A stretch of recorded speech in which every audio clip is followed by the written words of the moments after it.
27,000 ಜನ ಗೋರಕ್ಷಕರಿದ್ದಾರೆ. 4,550 ಜನ ಮಹಿಳಾ ಗೋರಕ್ಷಕರು, 424 ಜನ ಯೂನಿಟ್ ಆಫೀಸರ್ಸು, 7,000 ಜನ BA, MA, B.Ed, LLB ಪದವೀಧರರಿದ್ದಾರೆ. 7,000 ಜನ ಇದ್ದಾರೆ. SLC ಪಾಸ್ ಮಾಡಿರೋರು ಬಿಟ್ಟು 7,000 ಜನ ಪದವೀಧರರಿದ್ದಾರೆ. ನಾವು ಸರ್ಕಾರಕ್ಕೆ ಕೇಳ್ತಾ ಇರೋದು ಏನು, ನಮ್ಮ ಕರ್ನಾಟಕ ರಾಜ್ಯ ಸರ್ಕಾರ ಕಳೆದ 49 ವರ್ಷಗಳ ಇತಿಹಾಸದಲ್ಲಿ ಗೋರಕ್ಷಕರಿಗೆ ಕೇವಲ 1 ತಿಂಗಳು, 2 ತಿಂಗಳು, 3 ತಿಂಗಳು ಎಲ್ಲ ಡ್ಯೂಟಿ, ಅದು ಸಾಂದರ್ಭಿಕ ಡ್ಯೂಟಿ. ಈ ಸಾಂದರ್ಭಿಕ ಡ್ಯೂಟಿ ಅಂದ್ರೆ ಗಣೇಶ್ ಬಂದೋಬಸ್ತು, ಹನುಮ ಜಯಂತಿ ಬಂದೋಬಸ್ತು, ಚುನಾವಣೆ ಬಂದೋಬಸ್ತು, ಸರ್ಕಾರಿ ಕಾರ್ಯಕ್ರಮದ ಬಂದೋಬಸ್ತು ಮಾತ್ರ ನಮ್ಮನ್ನು ಬಳಸ್ಕೊಂತ ಇದ್ದಾರೆ. ಈ ಎಲ್ಲಾ ಸೇರಿ ಕೇವಲ 3 ತಿಂಗಳಾಗುತ್ತೆ. ನಾವು ಗೋರಕ್ಷಕರು ಹಾಕೊಂಡು, ನಾವು ಗೋರಕ್ಷಕರು ಪೊಲೀಸರ ತರ ಯೂನಿಫಾರ್ಮ್ ಹಾಕೊಂಡು ಅವ್ರ ಜೊತೆಗೆ ಸಾಥ್ ಕೊಟ್ಕೊಂಡು ಸರ್ಕಾರಕ್ಕೆ ಬಲವಾಗಿ ನಾವು ಸಹಕಾರ ಮಾಡಿಕೊಂಡು ಅವ್ರು ಹೇಳಿದ ಕರ್ತವ್ಯ ಎಲ್ಲ 49 ವರ್ಷಗಳಿಂದ ಮಾಡ್ಕೊಂಡ್ ಬಂದಿದ್ದೀವಿ. ಪಕ್ಕದ ಆಂಧ್ರ ರಾಜ್ಯದಲ್ಲಿ 365 ದಿನ ಕರ್ತವ್ಯ ಕೊಟ್ಟಿದ್ದಾರೆ. ತೆಲಂಗಾಣದಲ್ಲಿ ಮೊನ್ನೆ 30,000 ಸಂಬಳ ಮಾಡಿದ್ದಾರೆ. 30,000 ಸಂಬಳ ಗೋರಕ್ಷಕರಿಗೆ. ಈ ದೇಶದಲ್ಲಿ 18 ರಾಜ್ಯಗಳಲ್ಲಿ ಗೋರಕ್ಷಕರಿಗೆ 365 ದಿನ ಕರ್ತವ್ಯ ಕೊಟ್ಟಿದ್ದಾರೆ. ಕೇಂದ್ರ ಸರ್ಕಾರ ಏನಾದರೂ ಮಾಡಿ ಈ ಗೋರಕ್ಷಕರಿಗೆ ಇವ್ರಿಗೆ ಸೇವಾ ಭದ್ರತೆ ಕೊಡಬೇಕು ಅಂತ ಯೋಚನೆ ಮಾಡ್ತಿರೋ ಸಂದರ್ಭದಲ್ಲಿ ಮಾನ್ಯ ಮುಖ್ಯಮಂತ್ರಿಗಳು ಸಿದ್ದರಾಮಯ್ಯ ಸಾಹೇಬ್ರೆ, ನೀವು ಈ ಕರ್ನಾಟಕ ರಾಜ್ಯದಲ್ಲಿ ಸಾಮಾಜಿಕ ನ್ಯಾಯ ಮುಖ್ಯಮಂತ್ರಿ ಅನ್ನಿಸ್ಕೊಂಡಿದ್ದೀರಿ, ಬಡವರ ಮುಖ್ಯಮಂತ್ರಿ ಅನ್ನಿಸ್ಕೊಂಡಿದ್ದೀರಿ, ಬಡವರಿಗೆ ಗ್ಯಾರಂಟಿಗಳು ಕೊಟ್ಟಿದ್ದೀರಿ. ಅದಕ್ಕೆ ಸ್ವಾಗತ ಮಾಡ್ತಾ ಇದ್ದೀವಿ. ಈ 27,000 ಜನ ಗೋರಕ್ಷಕರಿದ್ದಾರಲ್ಲ, ಹೋಮ್ ಗಾರ್ಡ್ಸ್, ಇವರಲ್ಲಿ ಶ್ರೀಮಂತರ ಸ್ವಾಮಿ, ನಾವೇನ್ ಶ್ರೀಮಂತರ? ಈ ಗೋರಕ್ಷಕರ ಪೋಷಕರಾಗಿ ನಾವು ಕೇಳ್ತಾ ಇದ್ದೀವಿ. ಗೊತ್ತಲ್ಲ, 27,000 ಜನ ಪೋಷಕರು ಬರಕ್ ರೆಡಿ ಇದ್ರು. ಆ 27,000 ಜನ ಪೋಷಕರಿಗೆ ಮೊನ್ನೆ ಲಾಠಿ ಚಾರ್ಜ್ ಆಯ್ತು ಅಂತೇಳಿ ನಮ್ಗೆ ಸರಿಯಾದ ಟೆಂಟ್ ಕೊಟ್ಟಿಲ್ಲ, ಸರಿಯಾದ ಜಾಗ ಕೊಟ್ಟಿಲ್ಲ. 27,000 ಜನ ಓಟ್ ನಿಂತವ್ರೆ. ನಾಳೆ ಕರೆದು ಅವ್ರು ಬರ್ತಾರೆ. ಸರ್ಕಾರ ಬಂದು ನಮ್ಗೆ ಸ್ಪಂದನೆ ಕೊಟ್ಟಿಲ್ಲ ಅಂದ್ರೆ ಅವರು ಟ್ರಾಕ್ಟರ್ ಅಲ್ಲಿ, ಬಸ್ ಅಲ್ಲಿ, ಟ್ರೈನ್ ಅಲ್ಲಿ ನಡ್ಕೊಂಡು ಬರಕ್ ರೆಡಿ ಇದ್ದಾರೆ. 27,000 ಜನ ಪೋಷಕರು. ನಾವ್ಯಾಕೆ ಇಷ್ಟು ಕಡಿಮೆ ಸಂಖ್ಯೆ ಬಂದಿದ್ದೀವಪ್ಪ ಅಂದ್ರೆ ಈ ಟೆಂಟ್ ಇರೋದೇ ಸಣ್ಣದು. ಈ ಟೆಂಟ್ ಸಣ್ಣದಿರೋದಕ್ಕೆ ನಾವೆಲ್ಲ ಬರ್ಬೇಡ್ರಪ್ಪ, ಬರ್ಬೇಡ್ರಪ್ಪ, ಬರ್ಬೇಡ್ರಪ್ಪ, ಟೆಂಟ್ ಸಣ್ಣದು, ಟೆಂಟ್ ಸಣ್ಣದು.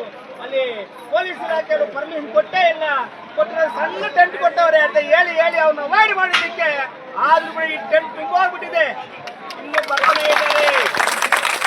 27,000ರಲ್ಲಿ ಬರೀ 100-200 ಜನ ಬಂದವ್ರೆ, 1,000 ಜನ ಬಂದವ್ರೆ ಅಷ್ಟೇ. ಅವರೆಲ್ಲ ರೆಡಿ ಇದ್ದಾರೆ ಬರಕ್ಕೆ. ಸರ್ಕಾರಕ್ಕೆ ನಾವ್ ಹೇಳ್ತಾ ಇದೀವಿ, ನೀವು ಏನು ಮಾನ್ಯ ನಮ್ಮ ಕರ್ನಾಟಕ ರಾಜ್ಯ ಸರ್ಕಾರ ಕಳೆದ ಅಸೆಂಬ್ಲಿಯಲ್ಲಿ ನೀವು ಏನು ಭರವಸೆ ಕೊಟ್ಟಿದ್ರಿ, 365 ಕರ್ತವ್ಯ ಕೊಡ್ತೀವಿ, ಗೋರಕ್ಷಕರಿಗೆ ವೇತನ ಜಾಸ್ತಿ ಮಾಡ್ತೀವಿ, ಗೋರಕ್ಷಕರಿಗೆ ಸಮಾನ ವೇತನ ಕೊಡ್ತೀವಿ, ಕೊಟ್ಟ ಮಾತಿಗೆ ತಪ್ಪಲ್ಲ ಅಂತ ಏನು ಹೇಳಿದಿರಿ. ನೀವು ಕೊಟ್ಟ ಮಾತಿಗೆ ನೀವು ತಪ್ಪದಂಗೆ ಏನು ಗೋರಕ್ಷಕರಿದ್ದಾರೆ, 27,000 ಜನ ಗೋರಕ್ಷಕರಲ್ಲಿ ಯಾರೇ ಆಪತ್ಕಾಲದಲ್ಲಿ ಸತ್ತೋದ್ರೆ ಅಂತ ಗೋರಕ್ಷಕರಿಗೆ ಕನಿಷ್ಠ ಪಕ್ಷ 20 ಲಕ್ಷ ಪರಿಹಾರ ಕೊಡಬೇಕು. ಅವ್ರ ಮಕ್ಕಳಿಗೆ, ಅವ್ರ ಕುಟುಂಬದವರಿಗೆ ನಾವು ಸರ್ಕಾರದ ಬಲವಾಗಿ ಕೇಳ್ತಾ ಇದ್ದೀವಿ, ಗೋರಕ್ಷಕರ ಮಕ್ಕಳಿಗೆ ಸರ್ಕಾರಿ ಕೆಲಸ ಕೊಡಬೇಕು. ಏನು ನಿವೃತ್ತರಾಗ್ತಾರೆ ನಮ್ಮ ಗೋರಕ್ಷಕರು, ನಿವೃತ್ತರಾದ್ರೆ ಬೇರೆ ಬೇರೆ ಇಲಾಖೆಯವರು ಇದೇ ರೀತಿ ಕೆಲಸ ಮಾಡ್ತಾರೆ. ತ್ರಿಗುಲ್ ನೌಕರಿಗೆ 10 ಲಕ್ಷ ಇಡಿಗಟ್ಟು ಕೊಡ್ತಾ ಇದ್ದೀರಿ. ನಾವೇನ್ ಪಾಪ ಮಾಡಿದೀವಿ ಸ್ವಾಮಿ? ಗೋರಕ್ಷಕರು ನಮ್ಮವರು ವಯಸ್ಸಾಗಿ ನಿವೃತ್ತರಾದ್ರೆ ಬರೀ ಕೈಲಿ ಹೋಗ್ಬೇಕಾ? ಕರ್ನಾಟಕ ರಾಜ್ಯ ಸರ್ಕಾರಕ್ಕೆ ಒತ್ತಾಯ ಮಾಡ್ತಾ ಇದೀವಿ, ನಮಗೂ ಕೂಡ 10 ಲಕ್ಷ ಇಡಿಗಟ್ಟು ಕೊಡಬೇಕು.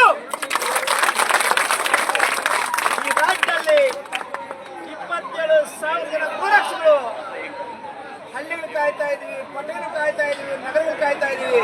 ಇವತ್ತು ಬಂದೋಬಸ್ತ್ಗೆ ಈ ಸುವರ್ಣಸೌಧದಲ್ಲಿ ಏನು ಅಸೆಂಬ್ಲಿ ನಡೀತಾರೆ, ನಿಮ್ಮ ಬಂದೋಬಸ್ತ್ಗೆ ಪೊಲೀಸ್ ಎಷ್ಟು ಸಂಖ್ಯೆ ಇದ್ದಾರೆ, ನಮ್ಮವರು ಅಷ್ಟೇ ಸಂಖ್ಯೆ ಗೋರಕ್ಷಕರು.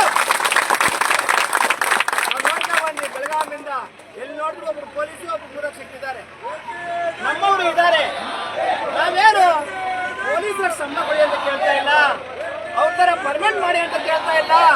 ನಮ್ಗೆ ಕೇವಲ ಕೇಳ್ತಾ ಇದ್ದೇವೆ 365 ದಿನ ಕರ್ತವ್ಯ ಕೊಡಿ ಅಂತ ಇದ್ದೇವೆ. ನಮ್ಮ ಪೊಲೀಸ್ ಇಲಾಖೆ ಕೂಡ 2016ರಲ್ಲಿ ಬೆಂಗಳೂರು ಫ್ರೀಡಂ ಪಾರ್ಕ್ ಅಲ್ಲಿ ನಾವೇ ಫಸ್ಟ್ ಸ್ಟ್ರೈಕ್ ಮಾಡಿದ್ದು. ರಕ್ಷಣಾ ಇಲಾಖೆಯವರೇ ನಾವು ಪೊಲೀಸ್ ಇಲಾಖೆ ನಾವು ಸ್ಟ್ರೈಕ್ ಮಾಡಿದಾಗ ಯಾರು ಪೊಲೀಸರು ಬಂದಿಲ್ಲ. ನಾವೇ ಹೋರಾಟ ಮಾಡಿದ್ವಿ ಫ್ರೀಡಂ ಪಾರ್ಕ್ ಅಲ್ಲಿ. ಅವ್ರಿಗೂ ನ್ಯಾಯ ಸಿಗ್ಬೇಕಂತ ಹೋರಾಟ ಮಾಡಿದ್ವಿ. ಅದು ಆವತ್ತಿನ ಹೋರಾಟ 2016 ಹೋರಾಟ. ಈಗ ಮತ್ತೆ ನಾವು ಗೃಹರಕ್ಷಕ ಬಗ್ಗೆ ಹೋರಾಟ ಮಾಡ್ತಾ ಇದ್ವಿ.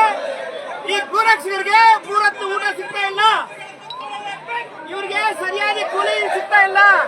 ಇಲ್ಲಿ ಕೊಡ್ತಾ ಇರೋ ನೀವು ಗೌರವಧನ 3 ತಿಂಗಳ ಹೊಟ್ಟೆಗೆ ಸಾಕಾಗ್ತಾ ಇಲ್ಲ. ಅದಕ್ಕೆ ನಾವು ನ್ಯಾಯವಾಗಿ ಕೇಳ್ಕೊಳ್ತಾ ಇದ್ವಿ. ನೀವು 365 ದಿನ ಕರ್ತವ್ಯ ಕೊಟ್ಟರೆ ನಮ್ಮ ಪೋಷಕರು ನಾವು ಕೇಳ್ಕೊಳ್ತಾ ಇದ್ವಿ, ನಮ್ಮ ಮಕ್ಕಳು ಬದುಕಕ್ಕೆ ಸಾಧ್ಯ ಆಗುತ್ತೆ. ನೀವು 365 ದಿನ ಕರ್ತವ್ಯ ಕೊಟ್ಟರೆ ನಮ್ಮ ಮಕ್ಕಳು ನಮ್ಗೆ ಊಟ ಹಾಕಕ್ಕೆ ಸಾಧ್ಯ ಆಗುತ್ತೆ. ನೀವು 360 ದಿನ ಕರ್ತವ್ಯ ಕೊಟ್ಟರೆ ನಮ್ಮ ಮಕ್ಕಳು ಮಾಡಲಿಕ್ಕೆ ಸಾಧ್ಯ ಆಗುತ್ತೆ. ಇವತ್ತೆಲ್ಲ ಬಂದಿರೋದು ಪೋಷಕರು ನಾವು ಬಂದಿದ್ದೇವೆ. ನಮ್ಮ ನೋಡ್ಕೊಳ್ಳೋರು ಯಾರು? ಪೋಷಕರು ನೋಡ್ಕೊಳ್ಳೋರು ಯಾರು? ನಮ್ಮ ಮಕ್ಕಳು. ಮಕ್ಕಳಿಗೆ ಇವತ್ತು ಸಂತಾನ ಇಲ್ಲ, ವೇತನ ಇಲ್ಲ, ಹೆಂಗೆ? ಆದ್ರಿಂದ ಸರ್ಕಾರ ಕೇಳ್ಕೊಳ್ತಾ ಇದ್ದೀವಿ. ಏನು ಮಾನ್ಯ ಮುಖ್ಯಮಂತ್ರಿಗಳು, ನೀವು ಮನಸ್ಸು ಮಾಡಿದ್ರೆ ಕರ್ನಾಟಕ ಶಾಂತಿ ಇರುತ್ತೆ. ನೀವು ಮನಸ್ಸು ಮಾಡಿದ್ರೆ 27,000 ಜನ ಗೃಹರಕ್ಷಕರು ಕೂಡ 365 ದಿನ ಕೂಡ